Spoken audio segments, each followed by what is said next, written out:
Aus der Region für die Region. Das Migros-Label für regionale Produkte wünscht gute Unterhaltung bei SRF bei der Lüt.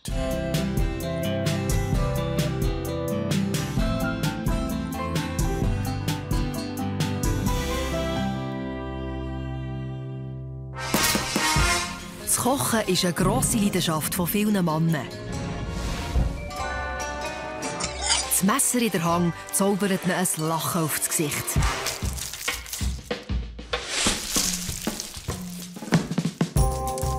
Wenn es brutzelt und zischt, dann sind sie glücklich. Die 5 Hobbyköche, die gegeneinander antreten. Jeder will besser kochen als der andere. Aber welcher hat tatsächlich am meisten Talent? Wer kann seine Konkurrenten mit dem besten Menü besiegen? Sie schenken sich nichts in diesem Wettkampf am Herd. Das ist SRF bei den Leuten. Mannenkoche.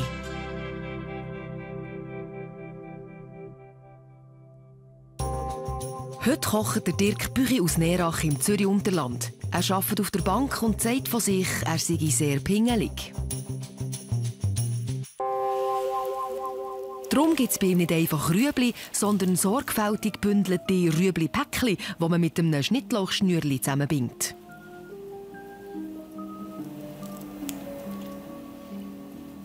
Das ist ein kleines Kniffel, ja. Man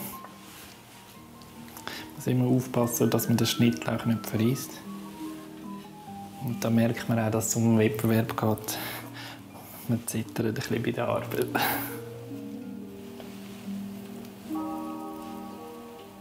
Der Dirk hat nicht mehr lange Zeit zum Bündeln. Die Konkurrenz ist im Anmarsch und die kann einem schon ein bisschen nervös machen.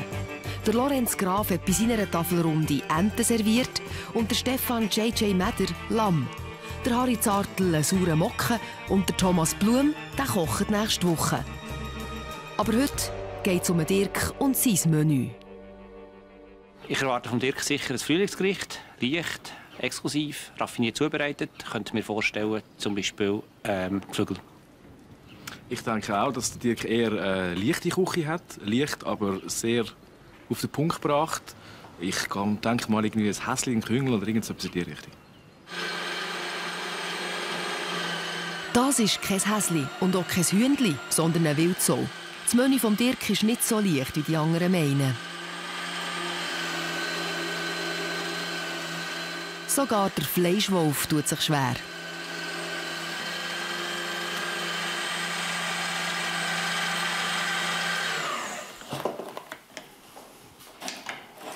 Das Wildsaufleisch ist relativ fettig. Das ist auch der Grund, warum man beim Hackbraten noch ein bisschen mit Rindfleisch mischt. Sonst wäre es zu fettig und hätte ein zu starkes Aroma. Und das ist dann auch der Grund, warum es dann ab und zu im Fleischwolf ein bisschen hängen bleibt. Der Vorteil ist aber, dass dafür dann der Hackbraten nicht trocken ist. Ich erwarte vom Dirk ein leichtes Menü, vielleicht etwas mit Fisch, extravagant zubereitet. Ich habe eigentlich gar keine Erwartung vom Dirk. Es wird wieder sehr schwierig. Er war für mich immer so ein bisschen wie eine Wundertüte. Er hat nicht viel erzählt, was er könnte kochen könnte. Ich hoffe, ein bisschen gutes Fleisch. Wir haben alle Hunger. Jetzt kommen wir der Sache näher. Die grösste Herausforderung, dass er nicht trocken ist. Aber darum mache ich auch noch eine Soße, dann habe ich dort noch ein bisschen eine Chance. Und in die Sauce kommt dem Dirk sein Geheimtipp, ein spezieller Rotwein. Das ist Wein gemischt mit ein bisschen Blut von der Wildsau. Darum ist es ein bisschen trüb. Das macht das Aroma noch ein bisschen stärker.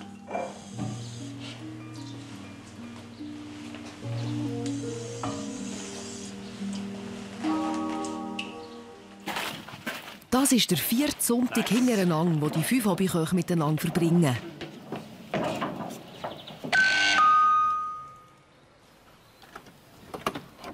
Sali miteinander. Hallo, hoi Dirk, ciao. Willkommen im Zürich-Unterland. Darf ich dir etwas überreichen? Danke vielmals.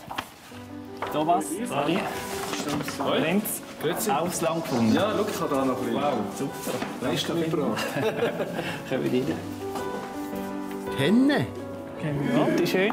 Ich bin ergriffen. Krass. Wow. Nehmen Platz und dann hole ich gerade mal den Aperitif. Ja. Oh. Hei, hei, hei. Ist das schön? Sehr schön, ja. Schöner Raum. Genial Mega. umgebaut. Ja. Das umgebaute Bauernhaus interessiert plötzlich niemand mehr. Das Menü ist viel wichtiger. Oh, das klingt ja gut. Super. Ja. Ja. Das wird hart. Das wird hart. Also nicht zum Essen, aber... Zur Vorspeise gibt es von einer selber geräucherten Forelle ein Fischtartar. Dort war das Filetieren ein bisschen der Challenge. Dazu gibt es ein Quarkbrötchen und einen Eglisauer Federweisser. Nachher einen Wildschweinehackbraten, an einer Pinot Noir Sauce, Herdöpfelgratin, Rüebli und Bohnen. Ich liebe Gratin. Und zum Dessert gibt es ein Zabaglione vom Federweisser, wieder von Eglisau, die Wilde dazu und nachher einen Kaffee und Schnäpsli. Das klingt himmlisch. Oh. Super. Wir bleiben. Ja. Zum Wohl miteinander und einen guten. Zum Wohl. Danke vielmals. Dirk, merci vielmals für die Zum Einladung. Wohl. Lorenz, zum Wohl. Zum Wohl. Das genießen wir. Das machen wir, ja.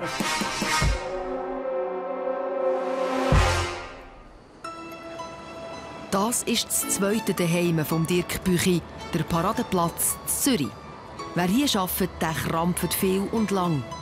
Manchmal ist dem Dirk sein Job bei der Grossbank so hektisch, dass er den ganzen Tag vor dem Kompi bleibt hocken und bis am Abend keine Zeit hat für eine Pause. Ganz schnell über den Mittag habe ich etwas gegessen. Eigentlich so, was ich nicht gerne mache, schnell ein Sandwich vor dem Bildschirm reindrücken. Aber heute war wirklich ein strenger Tag und ist nicht viel anderes übrig geblieben. Heute hat er sich der Apero verdient. Oder wie der Zürcher sagt, der Afterwork-Drink. Der Dirk trifft zwei Arbeitskolleginnen von früher. Hoi. Mamolina. Ciao, Mina. Ciao, Caro. So, haben Sie es gut? Ja, danke dir. Und du? Ja, mal. Auch bestens. Ein bisschen strenger Tag hatte ich. Ja. Ich war gestern ein bisschen lange am Vorbereitung für den Sonntag, für mein Essen und darum. Aber sonst geht es gut. Ja. Freust du dich? Ja, doch, wohl. Es wird gut. Bin Bist du zuversichtlich. nervös? Ja, ein bisschen. Aber das muss ich sein zum Gehören, oder? Hey, das wird mega schön, wie ich gesehen. Ich denke so, es wird gut. Du, aber wie tust du es dann dekorieren? Der Tisch, Ja. relativ schlicht. Blumen, das Menükärtchen natürlich. Ja. Und dann tue ich noch jedem eine Postkarte vom Zürich Unterland an. Ja. Mit der Idee, dass, wenn es zwischendrin ein bisschen lang geht, können Sie jemandem noch eine Karte schreiben. Ich könnte es noch abschicken. Aber das sollte eigentlich nicht passieren. Der Dirk will nichts dem Zufall überlassen und sein Essen ganz genau vorbereiten. Aber die Vorbereitungen müssen noch ein bisschen warten. Heute Abend hat er etwas Besseres vor.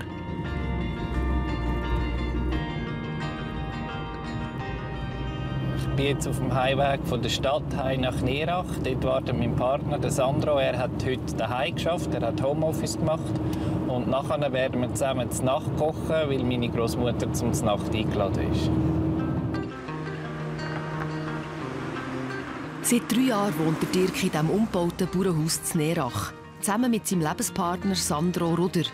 Oder Sandro arbeitet auf einer Bank, aber nicht auf der gleichen wie der Dirk. Die zwei sind seit knapp 10 Jahren zusammen. In ein paar Wochen lassen sie ihre Partnerschaft eintragen.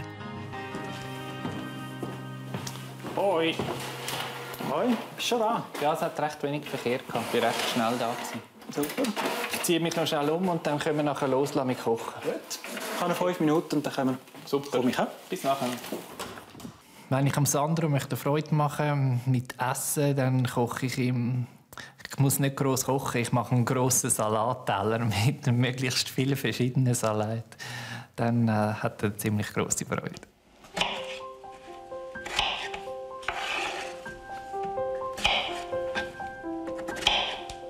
Heute Abend kommt meine Grosse zum Nacht und sie hat gerne Eperi zum Dessert. Darum hat Sandra und ich gefunden, wir machen einen Eperi-Dessert.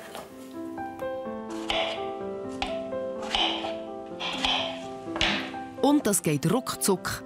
Den Peri pürieren, Niedeln, Eiweiß und Zucker schaumig schlagen, Beides sorgfältig in ein Glas füllen und fertig ist das rot-weisse Dessert.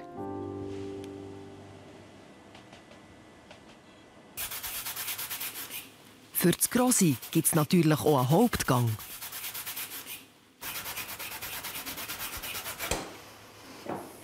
Zitrone schmeckt fein.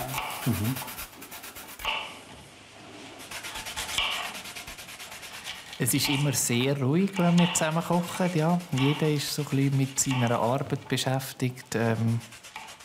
Ja, es ist nicht der Moment, wo wir die grossen Gespräche führen beim Kochen. Das ist so. Manchmal, wenn ich keine Lust habe, dann macht es der Dirk, dann kocht der Dirk. Und sonst gehe ich in die Küche, dann gehe ich die Chance an und brutze uns etwas. Ich komme jetzt nicht dort für, sonst bin ich euch im Weg und dann bin ich schon. Der Besuch hat sich in die Küche geschlichen. Macht ihr jetzt von den Peterli Pesto, oder was? So eine Panade, wo man auf den Fisch... Auf den Fisch. Auf den Fisch, ja. Ja, wie da. Mit Zitrone und Senf. Was hast du noch? Auch mit 90 kann die grosse Olga noch etwas von ihrem Enkel lernen. Wie kocht der Dirk? Gut. Ja, der kocht sehr gut. Ja, und der Sandro auch. Die tun einander ergänzen. Ich will jetzt nicht sagen, wer das besser tut.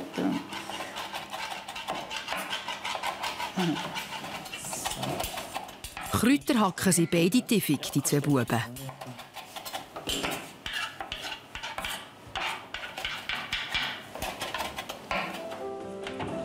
Der Dirk schwört auf seine Küchengeräte. Der Hightech-Steamer hat ganz viele Gerichte programmiert. Man muss sie nur finden.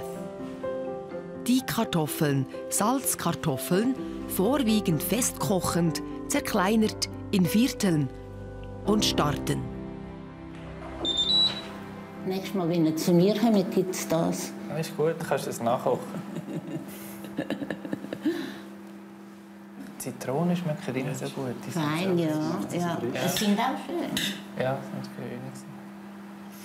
Und das Estragon schmeckst du auch raus.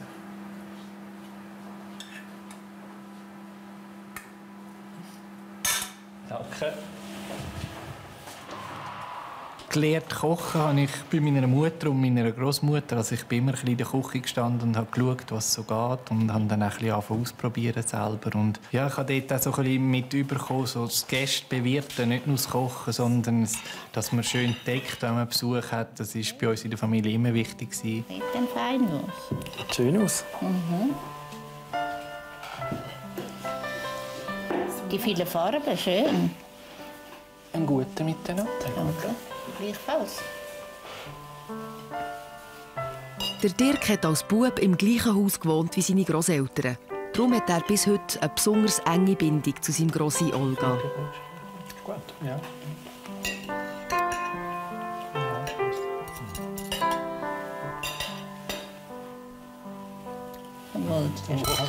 Danke vielmals.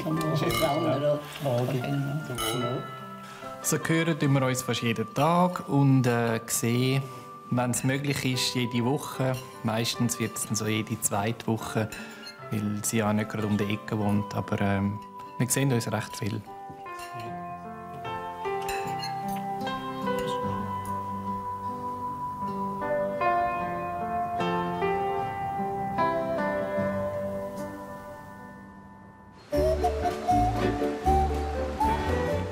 Jetzt muss sich der Dirk um seine anderen Gäste kümmern. Die Tafelrunde ist zwar erst in ein paar Tagen, aber der Dirk will selber geräucherte Forellen servieren und den Fisch persönlich aussuchen. Das macht er in einer Forellenzucht in Bachs in der Nähe von Dielsdorf im Kanton Zürich.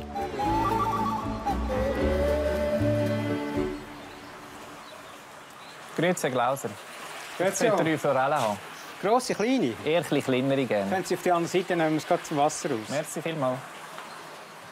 Man könnte die Forellen auch fixfertig geräuchert kaufen, aber das kommt für den Dirk nicht in Frage.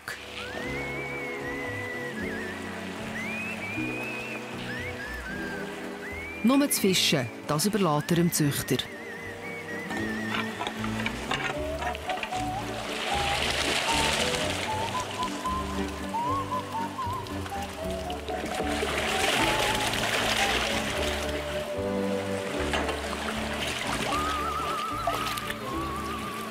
gute Größe? Ja, der ist tipptopp. Das sind Fisch. Merci vielmals. Gibt es Forelle blau? Nein, ich tue es filetieren und räuchern. Warmrauch oder Kaltrauch? Kaltrauch. Tun Sie ein paar gute Kräutchen und dann kommt das gut. Super, danke Schönen Tag noch. Danke vielmals. Der Dirk und der Sandro vermieten bei sich daheim ein Gästezimmer. So wird das Bauernhaus zu einem kleinen Bed and Breakfast. Der Dirk lernt gerne neue Leute kennen und freut sich auf seine Gäste, die von überall herkommen. Auch heute hat sich jemand angemeldet. Darum jongliert der Gastgeber für einmal nicht mit Zahlen, sondern mit Bettwäsche. Ich bin der Direktor und das Zimmermädchen in Personalunion, aber das macht es auch aus. Ich habe dann auch Freude, das Zimmer parat zu machen und diesen Job zu übernehmen. Da brauche ich kein Personal. Ich finde es schön, wenn sich Gäste freuen, wenn man etwas bieten kann, das ihnen gefällt. Sei das ein schönes Morgen oder auch die Umgebung zu zeigen. Ja, das ist das, was mir Freude macht. Wenn es irgendwie geht, spielt der Dirk auch noch gerade den Chauffeur.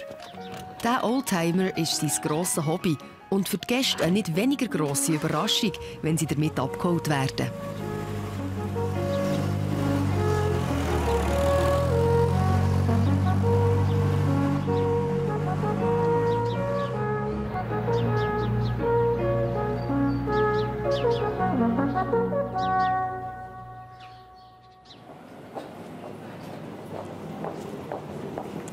Hallo. Herzlich willkommen. Gute Reise. Danke, ja. Sie können mir gerne den Koffer geben. Super, danke schön. Bitte schön.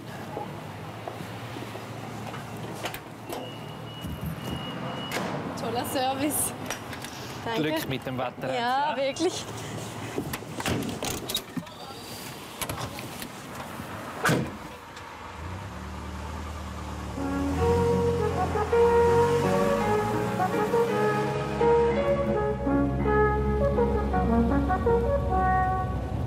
Holen Sie Ihre Gäste immer mit diesem Auto ab?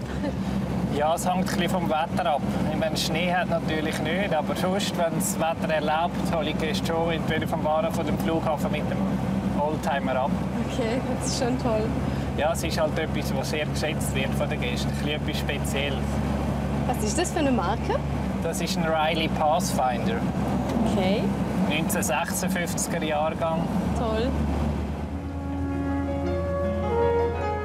So fühlt man sich mitten im Neracher Ried ein bisschen wie die Königin von England.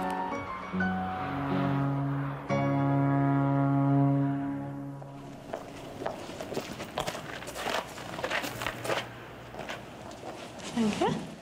So, da wären wir. Dann stelle ich Ihnen den Koffer hin. Oh, schön. Schlüssel lege ich Ihnen auf den Tisch. Prima. Mit Kaffee und Tee können Sie sich gerne bedienen. Wünsche ich Ihnen einen schönen Aufenthalt. Danke schön. Schön. Er war Zimmermädchen, Chauffeur und Portier. Aber jetzt spielt der Dirk wieder seine Lieblingsrolle, die vom Koch.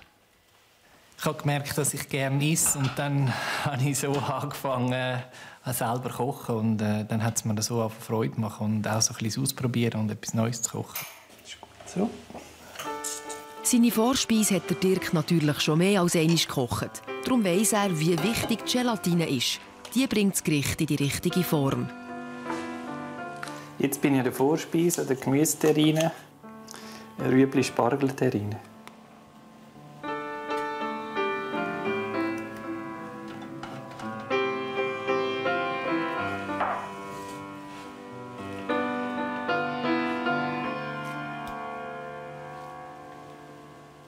Von der Menge her für meine Gäste langt das Führung. Ja. Ich denke, ich werde die nächste Woche noch ein bisschen von der essen können. Danach muss sie in den Kühlschrank rein, dass sie richtig schön hart wird, damit man sie dann auch sauber schneiden kann. Ich koche nicht gerne, wenn ich nebendran noch irgendwelche dreckige Becken habe. Also von dem her, ich bin froh, wenn ich immer alles gerade in den Geschirrspüler reinräumen kann, dass ich wieder einen sauberen Platz habe, um weiterzuarbeiten. Und von dem her bin ich der pingelig. Also die Küche muss einfach pingelig sauber sein, sonst geht gar nichts in der Küche. Auch auf der Terrasse darf kein Brösmeli daneben gehen. Das sind verschiedene Gartenkräuter, die getrocknet sind, die ich dann ins Sagmehl untergemischt habe, dass dann das mit dem Rauch zusammen das feines Aroma gibt für das Fischfilet.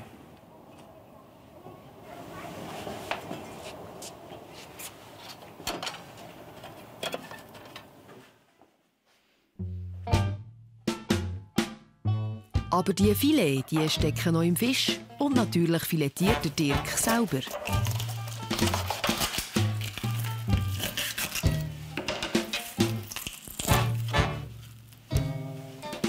Er probiert es mit der Neracher Reistechnik.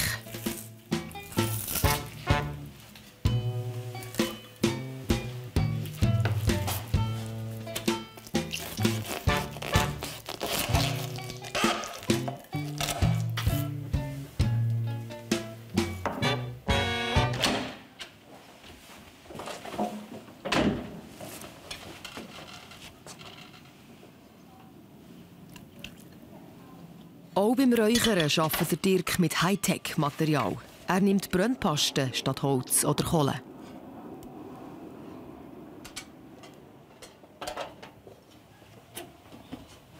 Ich denke schon, dass es eher eine Männersache ist, das Räuchern. Es ist ja etwas Altes, aber es ist wieder recht in Mode gekommen. Und es ist halt auch so ein Spielzeug mit diesen verschiedenen Räucheröffeln. Und darum ist so ein kleiner Wettbewerb ausgebrochen. Jetzt steigt da der Rauch auf. Das ist dann für das feine Aroma wichtig. Ich bin zuversichtlich, dass das gut kommt. Schon nach 10 Minuten sind die Forellenfilet fertig geräuchert.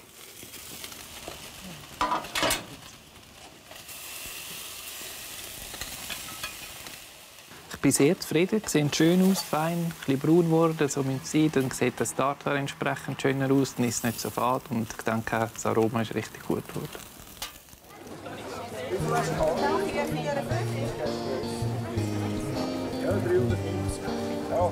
Jeden Samstag geht der Dirk auf den Markt. Heute braucht er frische Produkte aus der Region für seine Tafelrunde. Wenn wir von diesen Rüebli nehmen. Guten Morgen. Ja, die sieht schön aus. Gerne einen Bund von diesen Rüebli. Gerne. Soll ich das Grüne wegnehmen? Ja, gerne. Und einen Bund Zwiebeln gerne. Gerne. Geht's Ihnen so? Das geht tipptopp so. Der Profi-Gastgeber weiss, auch das Auge isst mit. So, was wäre das? Sehr schön, ja. Danke. Okay. 5 ist 20 und 3 ist 54. Dankeschön. Genau, danke. Schönen Tag. Ganz schönes Wochenende miteinander. Danke. Bis jetzt waren die ganzen Vorbereitungen ja fast wie Ferien, oder? Also eingekauft habe ich jetzt alles, noch das Gemüse am Markt. Das war jetzt noch das Letzte, was ich gebraucht habe. Und ja, ich bin schön im Plan. Ich denke, es kommt gut. Also, dass der Tisch schön dekoriert ist, das ist mir sehr wichtig. Es darf aber nicht zu üppig sein, weil es soll nicht in Konkurrenz stehen mit dem Essen.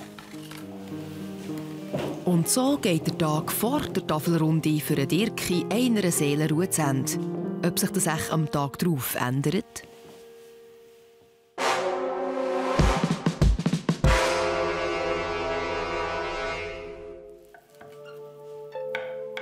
Die geräucherten Fischfilets schneidet der Dirk in kleine Würfel fürs Tartar. Und das darf ja keiner Gerät drin haben.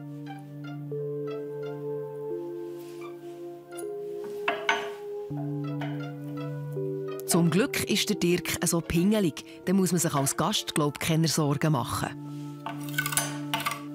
Bei der Vorspeise ist das ganz klar die grösste Herausforderung, dass ich da alle Geräte raus habe. Ich sehe da gerade noch einen, aber das war der letzte.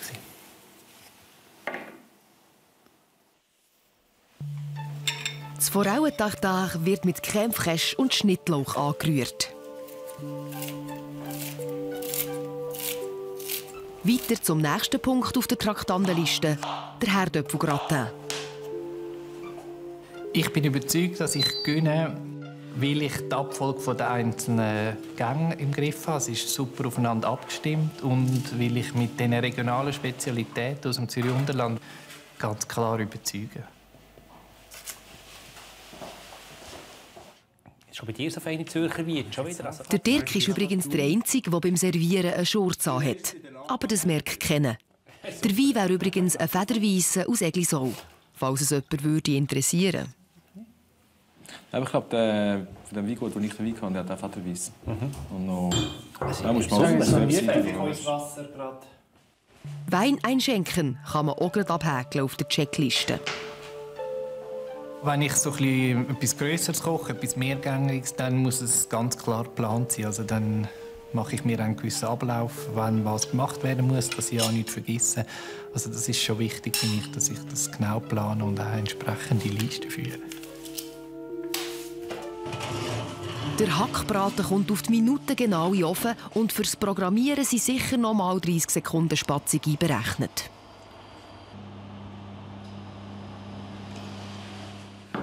Jetzt musst du mal das Teil schauen. Jetzt musst du das Teil schauen. Nein, ich glaube, das ist Hahnenwasser. Das musst du mal schauen. Das sollte das Teil. Der hat Stil, hä? Ja. Der hat Stil. Ja, der hat Stil. Und für die Vorspeise ein Risiko auf sich genommen. Es gibt Forellentachtag, Gemüseflan und Quarkbrötli.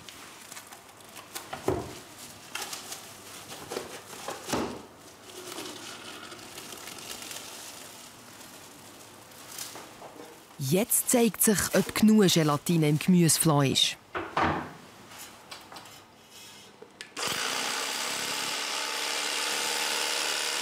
Jetzt muss die Motorsage her. Es hätte ja sein können, dass die Terrine-Stein hart wird.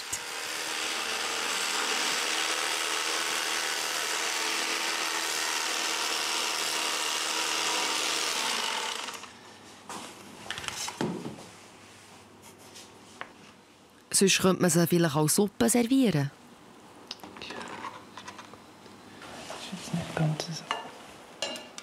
Oder einfach ein bisschen gut büscheln.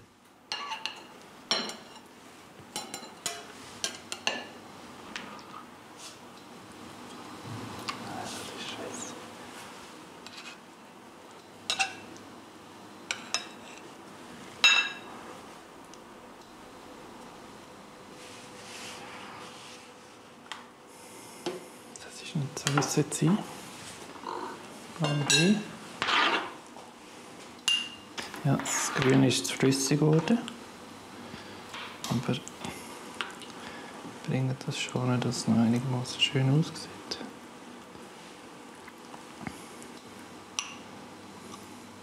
Hey ja, noch nie etwas von einer Schüssel Terrine gehört. Das ist ja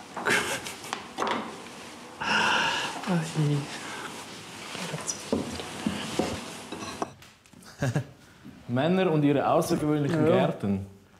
Yes. Sehr schön. Zum Glück merkt niemand, wie fest der Dirk gerade am Leiden ist. Aber es ist noch gäbig. Hier kannst du dich schon verdörlen, mit dem das Essen noch nicht kommt, oder? Es kommt ja, nur ein bisschen anders als geplant. Ich kann mir es ehrlich gesagt nicht erklären. Es ist mir jetzt noch nie passiert. Und es ist etwas, was ich von den Gängen, die ich eigentlich am meisten schon gemacht habe. Ich war mir eigentlich sicher, dass das gut kommt. Aber ich denke, mit dem Fisch-Tartar hole ich das wieder raus.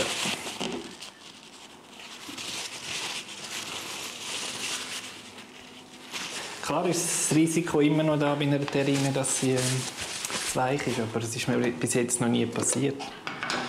Zum Glück kann ich da jetzt noch ein paar Spargelspitzen. Dann können wir das noch ein bisschen kaschieren.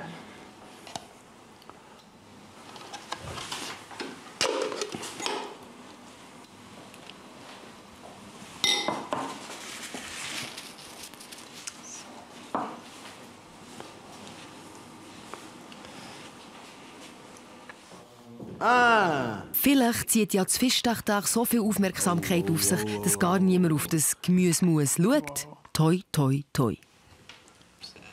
Oh, schön. Danke. Dankeschön. Oh nein, die schauen aber genau her. Wie heisst das Flan? Gemüseflan? Gemüseflan. Gemüseflan, gell? Das wäre eben gesund. So, Merci vielmals. das Gelbe ist Rüebli und das Grüne sind Spargel. Und zwar Zürich-Unterländer Spargel. Oh, die habe ich in der letzten Saison eingefroren. Ich wollte sagen, also die Zürcher jetzt schon Spargel. Wir sind noch ein bisschen, Spargel. sind noch ein bisschen zu früh, aber lang geht es nicht mehr. Okay, kann man gelten lassen. So weitergeht. Ein guter Miteinander. Danke vielmals. Lieber Brötchen einfach nehmen. Ich nehme fast lieber Celleri und Brötchen anders. Sensationell ist alles.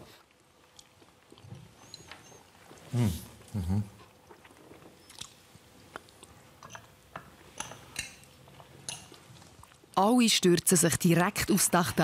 Bis jetzt hat niemand das Gemüseflan angelenkt. Das Tartar von der Forelle war genial geräuchert. Es ist wirklich der Rauchgeschmack rausgeschmeckt. Und die Konsistenz war super. Die Forelle, das Tartar, war mir jetzt Mayonnaise. Das ist nicht wirklich ein Tartar, sondern es war mehr ein Mousse. Geschmacklich top. Gerät hat es keine drin, überhaupt nicht. Nein, also bei meinem Töpfchen auf jeden Fall nicht. Es war sehr gut. Zum Wohl miteinander. Zum Wohl. Zum Wohl. Ja, ist gut. Zum Wohl. Zum Wohl. Der Wein ist bei dieser Mannenrunde immer schambar wichtig. Sehr fein. Fein. Ja. Der Federweiss war für mich Genugtuung. Ich als Oberländer natürlich mal Zürcher Wein zu probieren. Ich habe Federweissen als solche kennt, jetzt vielleicht nicht speziell auch Seglisau. Ist fein gewesen, hat mit ihrer leichten Säure und so wunderbar zum Tartar gepasst. Hast du Chips gebraucht zum Räuchern oder Mehl? Mehl. Ja. Salzmehl mit verschiedenen Kräutern drin. Ja. Die Terrine hat man selber gesehen, ist leicht zerkeilt, vielleicht ein bisschen fad. Hat vielleicht ganz wenig kleiner dürfen sein, die Terrine, aber als solches in der Gesamtkomposition durchaus genussvoll gewesen. Und mit ein bisschen Nachsalz hat man auch die Fadheit können, ausgleichen. Ja, der Gemüseflan war mir zu fad. Und da hat man gesehen, der ist verkehrt, der ist ihm vermutlich nicht gelungen. Der ist wirklich komplett in die Hose. Er war zu fad, die Spargel waren zu wenig kochen. Das hat mir gar nicht gut gedacht, so schlüderig. Also ich sehe schon, ich muss auch vermutlich einen Räucherkurs besuchen. Die sind alles Räucherspezialisten, ich habe das noch nie gemacht. Das ist etwas so Feines. So fein. Du brauchst keinen Kurs dafür. Selber beibringen. Du kannst sogar über Abfahrt räuchern. Und haben Sie etwas gesagt wegen dem Pflüderhaufen? Überhaupt nicht, nein. Aber nein, ich glaube, es hat mir geschmeckt. Sie haben ihre Büchlein gezückt. Sie werden sicher aufschreiben, dass sie zu flüssig war. Aber vom Aroma her haben sie sie gerne gehabt, sonst hätten sie nicht alles gegessen. Ich bin ein bisschen enttäuscht, dass sie nicht so schön rausgekommen ist, aber ich glaube, ja, mehr oder weniger gut ist es trotzdem gelaufen.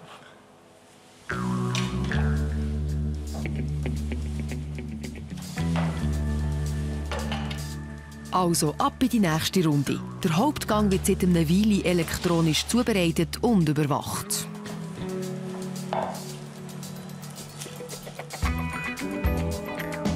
Nur anrichten kann der Steamer nicht selber. Das sieht im Moment noch gut aus. Definitiv beantworten kann ich es dann, wenn ich die Förmchen wegnehme. Wenn es dann auf den Teller kommt. Aber zuerst muss noch die Wildsau aus dem Ofen.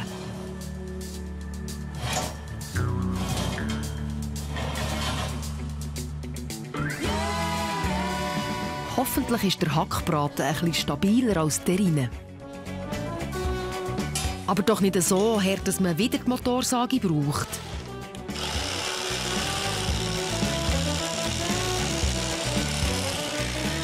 Also ausgesehen tut er gut.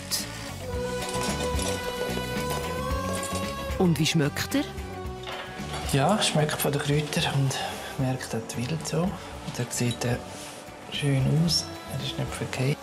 Sehr fein.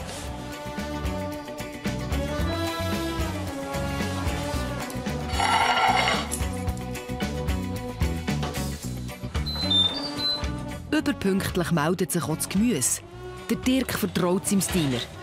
Wenn bissfest programmiert ist, wird auch bissfest rauskommen. Probieren ist nicht mehr nötig.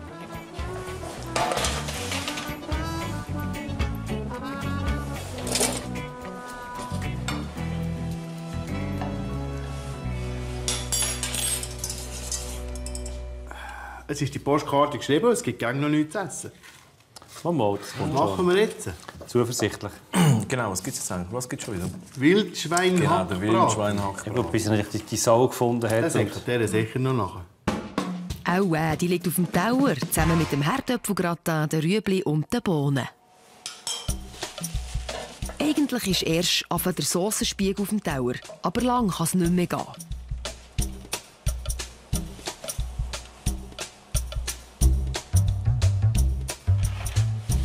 Die Wärmeschublade rein für die noch haben.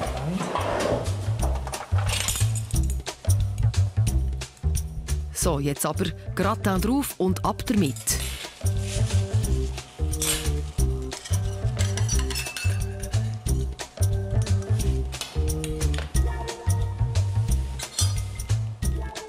Und das Türmchen bauen bitte auf später verschieben.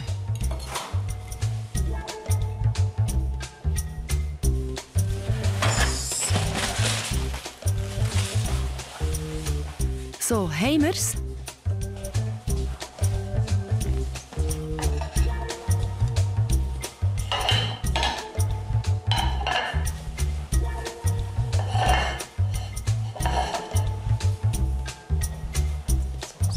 Er kommt! Yeah, es geht los! Oh. Aha, aha. Los! Wow. Dankeschön. Bitte schön. Da. Merci vielmals. Und da für die, die gerne viel Sauce haben, könnt ihr gerade so nehmen, wie sie wollen. Entschuldigung. Wow. Bestens. Danke vielmals. Schmeckt fantastisch. Ein guter miteinander. Ein guter. Es freut mich doch sehr, dass der Gastgeber auch ein bisschen gestresst ist. Also will Ich kann das total gut nachfühlen. Ein bisschen heiß. Ist heiß in der Küche? Ja, es ist ziemlich warm. Komm jetzt. Zum Wohl miteinander. Zum Wohl miteinander. Auf deine Zum Wohl. Kochkünste. Auf deine Kochkünste. Fein. Und einen guten. Ja, und dann hast du mal probiert. Nach den ersten paar Bissen interessiert sich niemand mehr am Tisch für einen Wildsaubraten. Hast du mit geschwellten Gratin gemacht? Nein. Rohe Herren? Mit Ruhe. Harry, willst du Soße? Der Gratin hervorragend. Da kann man nichts aussetzen. Die Herdöpfel waren gut, sie waren auf dem Punkt gekocht. Es ist nicht davon geschwommen. Die Bohnen sehr gut und ein hervorragender Gratin. Hat trocken ausgesehen vom Teller, ist aber hervorragend. Der Herdöpfelgratin war perfekt, von der Konsistenz und von der Würze her. Also ich würde ihn nicht so herbringen. Und im Hackbraten ist also 2 Drittel ist wild so und 1 Drittel ist Rind. Weil wenn man es ganz wild so macht, ist der Geschmack einfach zu stark von der Wild. Darum tut man es mit dem Rindfleisch mischen. Ja. Aber mit Salz sollte man es nicht auch noch mischen.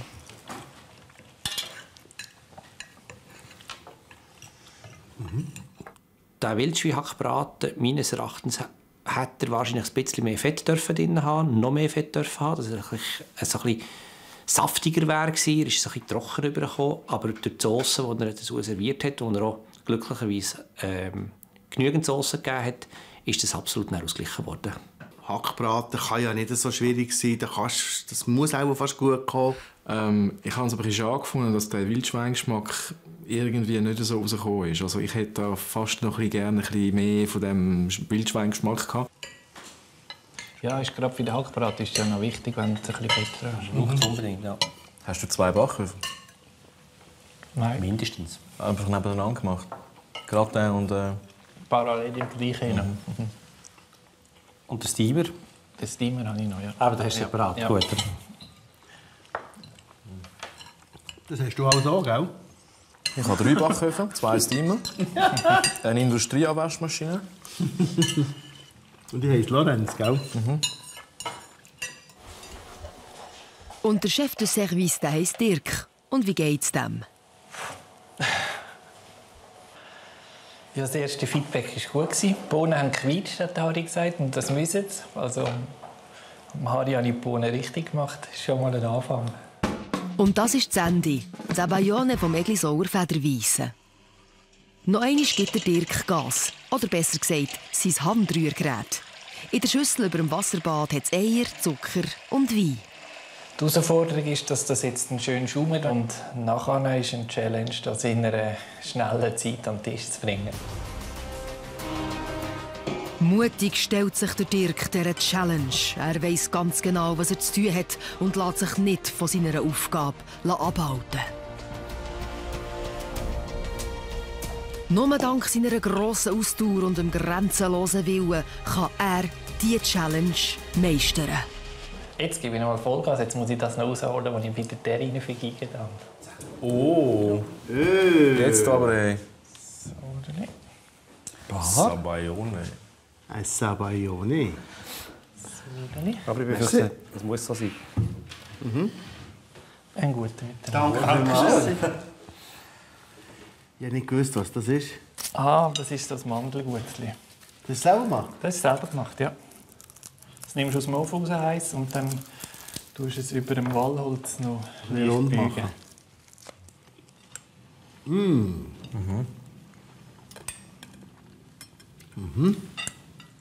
Das Gützli dazu war zäh und hart. Also wenn er dort jetzt ein Plätzchen gebracht hätte, ein feines, zartes, feines Plätzchen, dann hätte er bei mir noch mehr Punkte abgeholt. Man kann das Güezi auch einfach in Weinschaum dünken und das Problem ist gelöst. Hat es noch Früchte drin? Orange hat es noch drin, ja.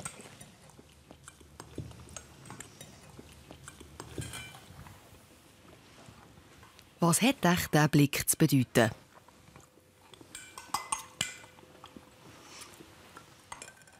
Beim Sabayon ist es einfach schwierig, dass es nicht zusammengeht, wenn man es serviert. Und das war wirklich perfekt.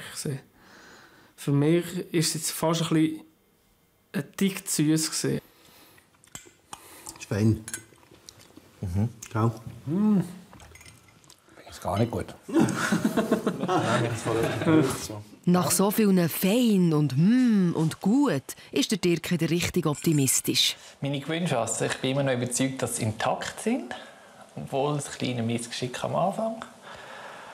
Ja, ich bin immer noch zuversichtlich auf einen der vordersten Ränge. Sodeli. Sodeli? Oh, Kaffee das Dirkschweingli. Säuli. Das passt zu der Kaffeetasse. Und das da wäre ich froh, ich würde es ein bisschen füttern. Machen wir, das machen wir. Hat die noch nicht gehabt? Die machen wir wild. So. Die können ein bisschen Wildsau fressen. Jeder Gast kann Dirk für diesen Abend maximal 150 Franken in Säule tun. Ich habe mit Dirk einen sehr tollen Abend gehabt, in einem sehr interessanten Gebäude, in einem schönen Raum. Ich habe einen sehr feinen Dreigänger gegessen. Bei den einen Geschmäckern konnte man noch ein bisschen die Aromen tunen. Etwas war ein bisschen trocken, aber insgesamt ganz, ganz toll. Darum gebe ich 120 Franken. Ich gebe dem Dirk 100 Franken. Es war sehr gut. Es hat aber die Kritikpunkte, die ich gesagt habe, gibt schon ein bisschen Abzüge. Ich glaube, 100 ist fair.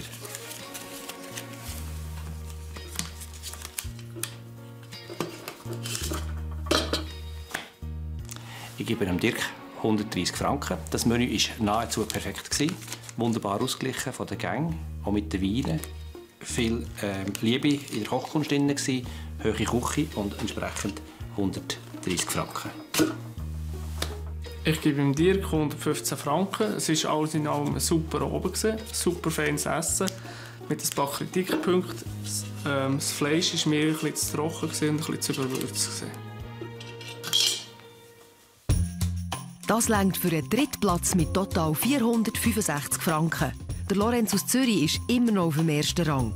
Aber ein Konkurrent tritt noch an. Der kann noch mal alles verändern und vielleicht auch den Dirk vom Podest verdrängen. Die letzte Tafelrunde findet beim Thomas Blum auf seinem Hof zu Rockliswil statt. Das sieht super aus. Ich glaube, das wird nicht mit diesen Brezeln. Dafür sind seine Deko-Ideen umso besser. Kühe gehören bei ihm auf den Teller, so oder so. Nächste Woche im grossen Finale von der SRF bei den Leuten Mannenküche.